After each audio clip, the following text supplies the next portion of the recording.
চোৱা দেখা মানে এইফালে চোৱা আমি নৱমী হেৰি কি কৰিবলৈ যাওঁ চাকি জ্বলাবলৈ যাওঁ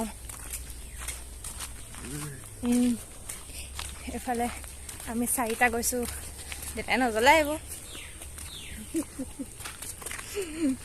আমিহে পূজা কৰোঁ আজি নৱমী চাকি দিওঁগৈ তাকে আপোনালোকক দেখালোঁ বোলো তাত গৈ লগ পাই আছোঁ কি হ'ল ঘামি চামি এদাই কি হ'ল ন কি নতুন চোলা পিন্ধিছা ধুনু চোলা পিন্ধিছা নে নাই পিন্ধা কৈ দিয়া আকৌ ধুনু চোলা পিন্ধিছোঁ বুলি কৈ দিয়া হাঁহি এটা মাৰি দিয়া যে বুন্দা লাগি আছা যে চানো হাঁহি এটা মাৰি দিয়া আমাৰ দেখা মানুষ তবিয়ত খাৰাপ হে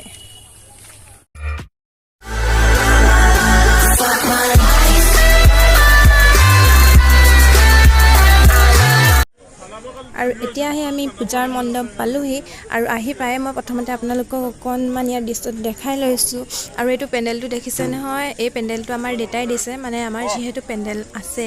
মানে টেণ্ট হাউচৰ বিজনেছ আছে সেইটো কাৰণে মানে এই পেণ্ডেলটো আজি আমাৰ দেউতাই ইয়াত দিছে আৰু ইয়াতে বহুত ভিৰ হৈছে বৰ্তমান কাৰণ এতিয়া পূজা 12টা বাজি গ'ল পটাপট পূজা শেষ হ'ব হৈছে আৰু আমিও পটাপট চাকিখন জ্বলাই লওঁ তেনেহ'লে আপোনালোকে ভিডিঅ'টো চাই থাকিব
আৰু এতিয়া সন্ধিয়া আমি অকণমান ওলাই আহিলোঁ টাউনৰ ফালে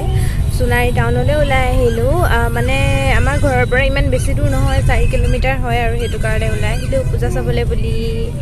আৰু আমাৰ মই খুব ভাল পাইছে হুলস্থুল হৈছে অলপমান পৰিৱেশটো বহুত বেছিয়ে হুলস্থুল হয় মানে পেঁপা বজাইছে গোটেই গান বাজি আছে ঢাক বাজি আছে মন্ত্ৰ পঢ়ি আছে সেইটো কাৰণে অকণমান হুলস্থুল হৈছে তথাপিও আমাৰ হুলস্থুলৰ মাজত ছোৱালীয়ে খুব ফূৰ্তি পাইছে হয় নাই মোক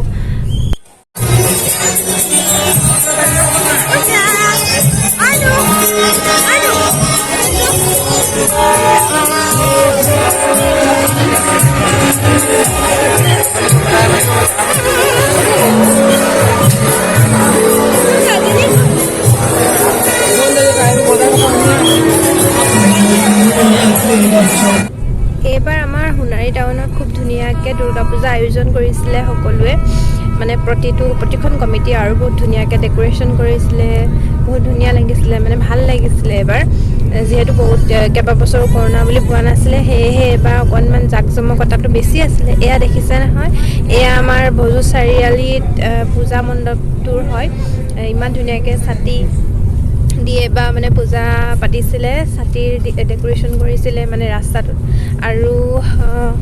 ইয়াতে কিবাকিবি কম্পিটিশ্যনো পাতি আছিলে হেৰিয়ৰ মানে উৰুলি দিয়া কিবাকিবি আৰু বহুত কিবাকিবিয়ে পাতি আছিলে